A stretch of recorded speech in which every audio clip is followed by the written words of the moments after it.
नमस्कार, स्वागत है आपका एबीपी गंगा में। मैं अवधेश, आप देख रहे हैं हमारा खास कार्यक्रम विश्लेषण। न शोर शराबा न हंगामा, सिर्फ खबर और उसकी पूरी पड़ताल, न पक्ष न विपक्ष, सिर्फ आपसे जुड़े मुद्दे और उनके अंदर का हाल, और इसी कोशिश का नाम है विश्लेषण। तो बने रहिए हमारे साथ और देखते रहिए विश्लेषण।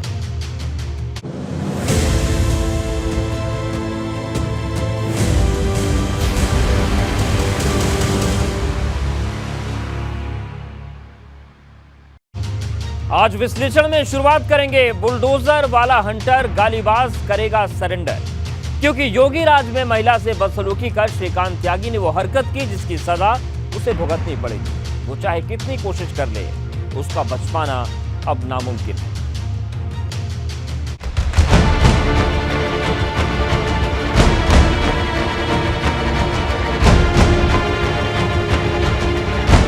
भगोड़े श्रीकांत त्यागी की अब खैर नहीं, वो जितना भागेगा उतना भुगतेगा।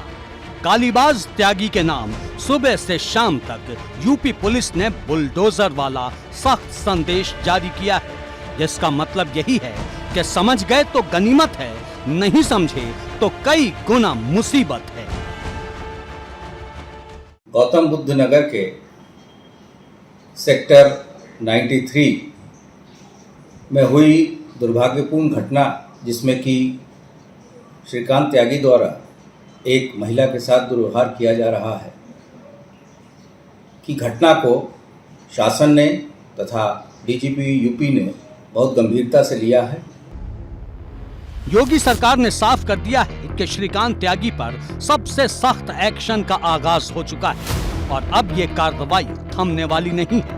जिन अफसरों से मिली भगत के दम पर श्रीकांत त्यागी गनर लेकर घूमता था, जांच की रडार पर वो भी होंगे और नोएडा अथॉरिटी के जिन सफेद पोशों की कृपा पर श्रीकांत त्यागी अपने खिलाफ जारी नोटिस को हवा में उड़ा देता था, अब वो भी नप सकते हैं। दूध का दूध और पानी का पानी करने वाली तफ्तीश शुरू हो चुकी है। अपराध पर जीरो टॉलरेंस की नीति के तहत हम आगे बढ़ रहे हैं। जो भी इसमें वांछित लोग हैं उनको गिरफ्तार किया जाएगा, उनको हम जेल भेजेंगे, कड़ी कार्रवाई करेंगे और पीड़ित परिवार के साथ पूरी सरकार खड़ी है। यदि कहीं जांच में पाया गया कि अधिकारी कर्मचारियों की कुछ लापरवाही है, उन पर भी हम कार्रवाई करने वाले हैं, किसी को छोड़ेंगे नहीं। स्पष्ट तौर पर 2017 से 2022 तक इस प्रदेश ने देखा है और प्रदेश की जनता ने मुहर लगाई है। इस प्रदेश में कानून को हाथ में लेने वाला कोई भी अपराधी हो, कितना बड़ी से बड़ी पहुंच वाला हो, ताकत वाला हो, उसके खिलाफ कठोर कार्रवाई होती है। कहीं भी किसी की संलिप्तता है तो उसके खिलाफ कठोर कार्रवाई होगी। दरअसल श्रीकांत त्यागी ने पुलिस के इकबाल को चुनौती दी थी। योगी राज में एक महिला के साथ सरेआम बदसलूकी करके उसने अपनी हनक दिखाई थी। अब सनक और हनक दोनों का हिसाब एक साथ किया जा रहा है। इसके लिए शहर शहर पोस्टर लगाए गए हैं। 25,000 का इनामी घोषित करने के बाद फरार गालीबाज त्यागी की पाताल तक तलाश हो रही है। भारतीय जनता पार्टी का कोई भी कार्यकर्ता किसी भी अपराधी के समर्थन में जा ही नहीं सकता, मैं दावा करता हूं। और यदि आपको ऐसी सूचना मिले तो आप देखेंगे कि कड़ी से कड़ी कार्रवाई से हम हिचकने वाले नहीं हैं। उदाहरण स्थापित पूरी तरह से ये लेसन है लोगों के लिए, और उत्तर प्रदेश में कानून का राज है और कायम रहेगा। सबसे ज्यादा हालत नोएडा अथॉरिटी के उन अधिकारियों की खराब होने वाली है जिन्होंने श्रीकांत त्यागी को वीवीआईपी ट्रीटमेंट दिया था। नोएडा की ग्रैंड ओमैक्स सोसाइटी के लोगों ने श्रीकांत त्यागी के अवैध निर्माण की शिकायत 2019 में ही नोएडा विकास प्राधिकरण से कर दी थी, लेकिन प्राधिकरण के लोगों ने श्रीकांत के अतिक्रमण का विकास होने दिया और अपनी ड्यूटी के नाम पर चादर तान कर सो गए। नतीजा, श्रीकांत की हनक और सनक दोनों बढ़ती रही और उसने वो कर दिया जिससे योगी सरकार के इकबाल पर ही सवाल उठाए जाने लगे। तो देखिए, पुलिस को पकड़ना चाहिए, हाँ, और कार्रवाई भी करना चाहिए, हाँ। अब हो सकता है भारतीय जनता पार्टी के हैं इसलिए न पकड़ पा रहे हो, हाँ। लग रहा है कि बहुत देरी हो रही है ऐसे व्यक्ति को जो सबके सामने है, जिसका वीडियो जो गाली दे रहा है, भद्रता कर रहा है। देखिए, जहाँ महिलाओं का अपमान करे तो उसे तुरंत गिरफ्तार करना चाहिए। चारों तरफ से यही सवाल पूछा जा रहा है कि नोएडा अथॉरिटी के अफसरों की त्यागी पर ऐसी विशेष कृपा क्यों थी कि आम लोगों की शिकायतें नक्कार खाने में तूती की आवाज बनी रही और श्रीकांत त्यागी एक सामान्य नागरिक के अधिकार को अपने पांव की जूती समझता रहा। अगर ऐसा नहीं था तो ऐसी तस्वीरें आने का सवाल ही नहीं पैदा होता। जिन अधिकारियों ने उस चिट्ठियों पर संज्ञान नहीं लिया गया उनके खिलाफ भी कार्रवाई होगी। हमारी सरकार में कार्रवाई हो रही है। जो लोग कह रहे हैं कि कार्रवाई नहीं हुई, उन्होंने अपने कभी ऐसी कार्रवाई की किसी ने? उत्तर प्रदेश के अंदर 2900 करोड़ रुपए की संपत्ति को जब्त करके बाबा का बुलडोजर चला है, कभी उनकी सरकारों में चला क्या? तो वो पहले अपने गिरबा में झांके तब आरोप लगाए। श्रीकांत त्यागी की कुंडली खुली तो सामने आया कि लखनऊ में भी वो विवादों में रहा है। यहाँ के गोमती नगर विस्तार के ग्रीनवुड अपार्टमेंट में त्यागी रहा करता था, जहां 2 साल पहले अपार्टमेंट में रहने वाली एक महिला से संबंधों का आरोप लगाते हुए त्यागी की पत्नी ने उससे मारपीट भी की थी। तब गोमती नगर थाने में दोनों पक्षों की तरफ से मामला दर्ज कराया गया था, लेकिन त्यागी की हरकतें फिर भी नहीं रुकी। नोएडा की ओमेक्स सोसाइटी में उसने जो किया, उसके बाद अब त्यागी की तलाश में लखनऊ, मेरठ, मुजफ्फरनगर और बागपत से लेकर उत्तराखंड के देहरादून और ऋषिकेश तक लगातार पुलिस टीम सक्रिय है।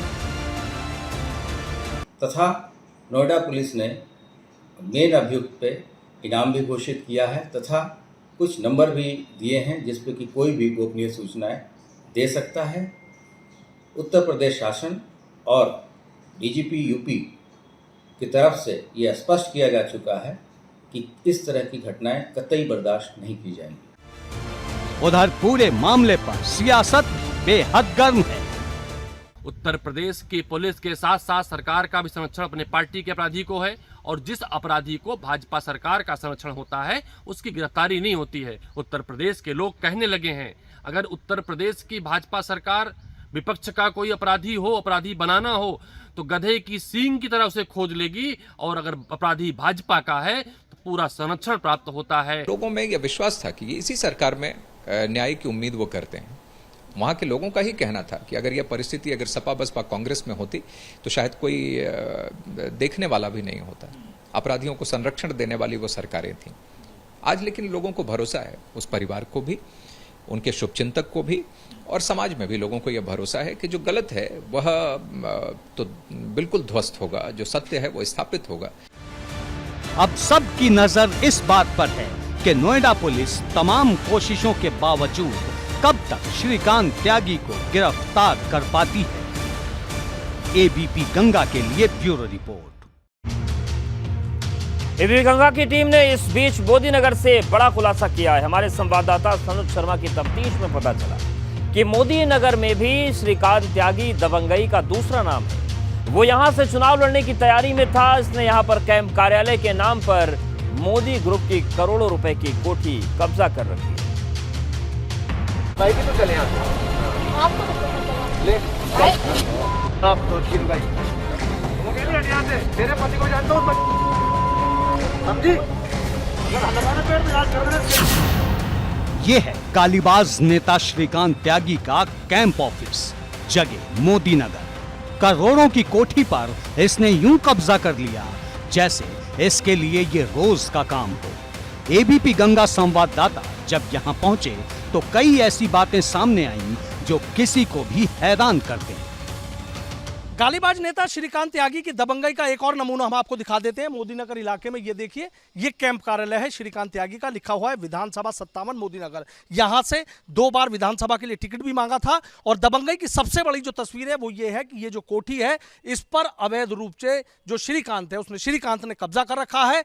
बहुत लंबे अरसे से इस कोठी को यहाँ पर कब्जा रखा है और जब भी इसको खाली कराने के लिए कहा जाता था तो आप खुद सोचिए कि दबंगई इस तरह की थी कि जो हिम्मत है वो यहाँ पर कोई नहीं दिखा पाया। देखिए इस कोठी में दिखा देते हैं, ये देखिए, ये यहाँ देखिए कि जो तमाम देखिए प्रधानमंत्री हैं, गृह मंत्री हैं, मुख्यमंत्री हैं, डिप्टी सीएम केशव प्रसाद मौर्य हैं, इनके यहाँ पर जो फोटो हैं वो भी लगा रखे हैं और इसी कुर्सी पर यहाँ जो गालीबाज नेता है श्रीकांत वो यहाँ पर बैठा करता था। यहाँ से पूरा जो अपना एक नेटवर्क है वो यहाँ पर चलाया करता था। बहुत बड़ी एक तरीके से सिक्योरिटी लेकर, अपने साथ गार्ड लेकर पूरा रसूख यहाँ पर दिखाने की जो कोशिश है वो किया करता था। श्रीकांत शर्मा का सियासी गलियारों में खासा रसूख था, बड़े अफसरों की खास कृपा थी, तभी तो इसकी मनमानी की हिम्मत हो पाती थी कि जहां खूंटा गाड़ दे वहीं अपना कब्जा समझने लगता था। अगर ऐसा नहीं होता तो मोदी ग्रुप की इस कोठी में वो अपना कैंप ऑफिस न बना पाता। यहाँ बैठकर जो मीटिंग है वो यहाँ पर मीटिंगें हुआ करती थी। ये देखिए, यहाँ बैठकर जो श्रीकांत त्यागी है वो मोदी नगर में मीटिंग करता था। 2 बार उसने यहाँ से विधानसभा का टिकट भी मांगा था, लेकिन बीजेपी से जब टिकट मांगा गया था तो उसका टिकट हुआ नहीं था। यही वो कोठी है जो यहाँ पर कब्जा रखी है। काफी सुर्खियों में जो मामला है वो यहाँ चल रहा है। मोदी के जो अधिकारी हैं वो लगातार कोशिश करते रहे कि जैसे भी हो इस कोठी को खाली करा लिया जाए, लेकिन उसकी दबंगई के आगे एक की नहीं चली। श्रीकांत त्यागी की ऐसी हनक इस वजह से थी क्योंकि पुलिस प्रशासन के बीच भी उसकी खास पैठ थी। तभी तो 2018 में श्रीकांत त्यागी को गाजियाबाद में 3 गनर दिए गए थे। सूत्रों के मुताबिक 8 अक्टूबर 2018 को जब त्यागी को गनर दिया गया था, उस वक्त यूपी के एसीएस होम अरविंद कुमार और गाजियाबाद के एसएसपी वैभव कृष्णा थे।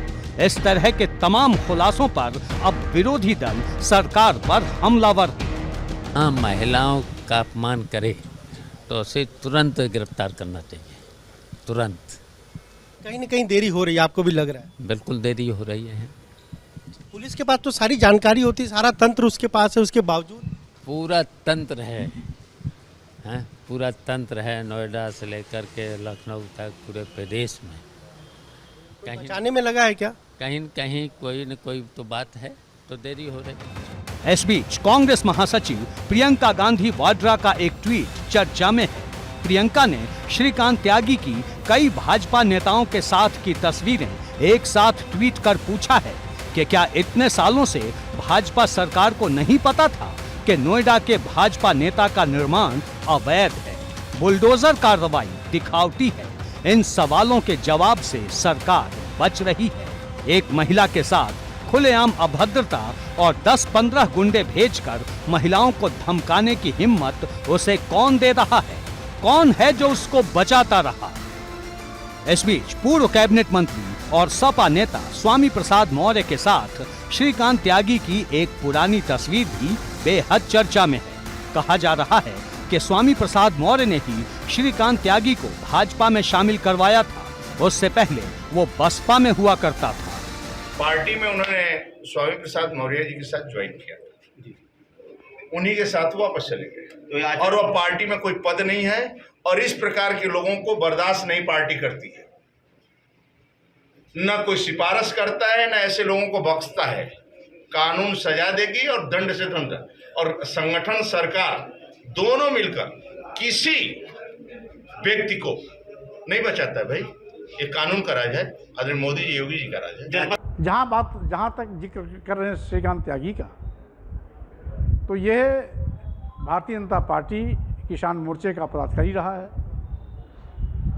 और आपराधिक मामलों में वंचित भी रहा है।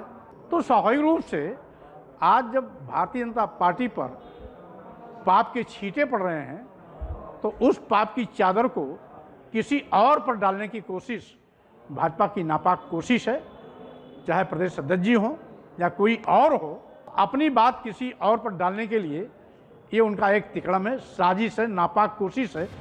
एक तरफ गालीबाज त्यागी पर राजनीतिक पारा लगातार चढ़ रहा है तो दूसरी तरफ उस पर कार्रवाई का शिकंजा भी कस रहा है। जब ऊपर से फरमान जारी हुआ तो नोएडा अथॉरिटी की एक टीम त्यागी की पुश्तैनी जमीन की पैमाइश करने नोएडा के भंगेल पहुंच गई। यहाँ त्यागी के परिवार की मार्केट है।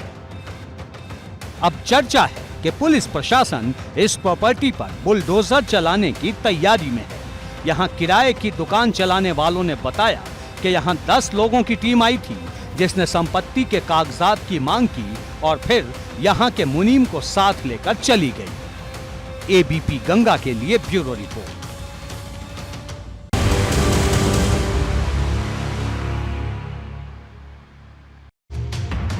और अब बात करते हैं ऑपरेशन वेंटिलेटर की, क्योंकि आज हम आपको जो खबर दिखाने जा रहे हैं वो खबर आज आप सबको देखना बहुत जरूरी है। ये खबर उस जिंदगी से जुड़ी है जो न मिले तो किसी की भी जिंदगी रुक सकती है। कोरोना काल के वक्त सबसे ज्यादा चर्चा इसी वेंटिलेटर की थी, लेकिन जब ग्राउंड जीरो पर जाकर प्रदेश की राजधानी के अस्पतालों की तस्वीर देखी गई तो पस्त नजर आई, क्योंकि जिस वेंटिलेटर को जिंदगी का रक्षक बताया जाता है वो खुद आखिरी सांस ले रहा है और पूरे स्वास्थ्य सिस्टम पर सवाल उठ रहे हैं।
का जायजा लिया जो मरते हुए इंसान की जिंदगी बचाने वाली सबसे कारगर मशीन है, जो वक्त पर मिल जाए तो किसी को भी नया जीवन दे सकती है।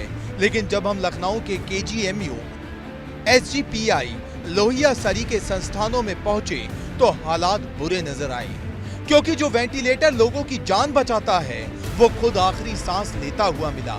क्योंकि जो तस्वीर आप देख रहे हैं ये राजधानी लखनऊ के बलरामपुर अस्पताल की है। ये प्रदेश का सबसे बड़ा सरकारी अस्पताल है। इसके लिए तीसरे फ्लोर पर ICU के पास ही कमरा नंबर 448 है। कमरे के बाहर ताला लगा था। जब रोशनदान के शीशे से अंदर देखा तो वेंटिलेटर का ढेर नजर आया। इस बारे में अस्पताल के निदेशक से लेकर अन्य जिम्मेदारों से बात करना चाहिए, लेकिन कोई कैमरे पर नहीं आया। हम इस समय बलरामपुर अस्पताल के सुपर स्पेशलिटी ब्लॉक में मौजूद हैं और यहाँ पर भी अगर बात की जाए तो बड़ी संख्या में इस अस्पताल में भी कोरोना काल में वेंटिलेटर आए थे। और अगर हम बात करें तो देखिए यहाँ पर जो अधिकारियों की माने करीब 56 वेंटिलेटर यहाँ पर उपलब्ध कराए गए थे, जो कोरोना काल में तो चले लेकिन बड़ी संख्या में चले। लेकिन अब जब कोरोना काल बीत गया तो उसमें से अधिकतर वेंटिलेटर धूल फाक रहे हैं। आप देख सकते हैं ये अस्पताल के जो सुपर स्पेशलिटी ब्लॉक का कमरा नंबर 418 है, यहाँ पर इन वेंटिलेटर्स को बड़ी संख्या में जो है बंद रखा गया है। आपको बता दें बलरामपुर अस्पताल में कुल 56 वेंटिलेटर हैं। इनमें से 19 वेंटिलेटर खराब पड़े हैं, जिनकी महीनों पहले शिकायत भी हो चुकी है, जबकि 24 वेंटिलेटर बिल्कुल सही हैं, लेकिन उनका इस्तेमाल नहीं हो रहा। मतलब 56 में सिर्फ 13 वेंटिलेटर काम कर रहे हैं। दरअसल बलरामपुर अस्पताल में ये वो वेंटिलेटर है कोविड के समय मिले थे, लेकिन जैसे ही कोविड की प्रचंड लहर खत्म हुई वेंटिलेटर धूल खाने लगे। इसके बाद ABP गंगा की टीम आशियाना स्थित लोक बंधु राज नारायण अस्पताल पहुंची। यहाँ के हालात भी कुछ जुदा नहीं थे। अस्पताल के दूसरे फ्लोर पर PICU वार्ड बना है। कोरोना की तीसरी लहर में बच्चों के लिए जब ज्यादा खतरा बताया गया तो इसकी स्थापना हुई थी। इस वार्ड में भी कई वेंटिलेटर थे, लेकिन इस्तेमाल में नहीं लाई जा रहे थे। आपको बता दें लोक बंधु अस्पताल में कुल 39 वेंटिलेटर हैं, जिनमें से सिर्फ 3-4 का इस्तेमाल हो रहा है। वो भी तब जब यहाँ पहले से भर्ती किसी मरीज को अचानक जरूरत पड़ जाए, जबकि 35 वेंटिलेटर धूल खा रहे हैं। लोक बंधु अस्पताल का ये पीडियाट्रिक आईसीयू वार्ड है, जिसे कोरोना काल में स्थापित किया गया था। जब कोरोना की दूसरी लहर आई, बच्चों के ऊपर बहुत प्रकोप हो रहा था, उस समय इस पूरे वार्ड को तैयार किया गया। और यहाँ पर भी आप देख सकते हैं कि किस तरह से बड़ी संख्या में जो वेंटिलेटर हैं वो इस समय बंद पड़े हुए हैं। और इसकी बड़ी वजह है यहाँ पर जो इसके लिए ज़रूरी स्टाफ है उसकी कमी होना, जो मैन पावर है उसकी कमी होना। यही वजह है कि जो वेंटिलेटर्स किसी की जान बचा सकते हैं आज वो खुद मृत प्राय से नजर आते हैं। देखिए आप किस तरह से ये बंद पड़े हुए हैं। यानी राजधानी के सिर्फ इन 2 अस्पतालों में ही करीब 65 से 70 वेंटिलेटर बेकार पड़े हैं, जो इस्तेमाल किए जाएं तो ना जाने कितनों को जीवन मिल जाए। इसके अलावा भी लखनऊ समेत प्रदेश भर में ऐसे कई अस्पताल हैं जहां सैकड़ों वेंटिलेटर खुद 700 का इंतजार कर रहे हैं। कहने को इन वेंटिलेटर्स के लिए करोड़ों रुपए खर्च हो गए, लेकिन फिर भी ये किसी काम के नहीं।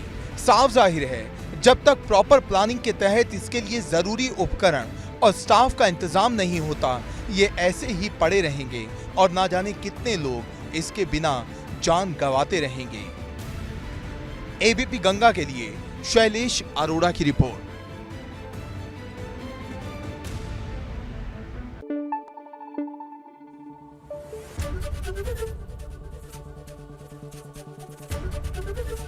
एबीपी गंगा, खबर आपकी, जुबान आपकी।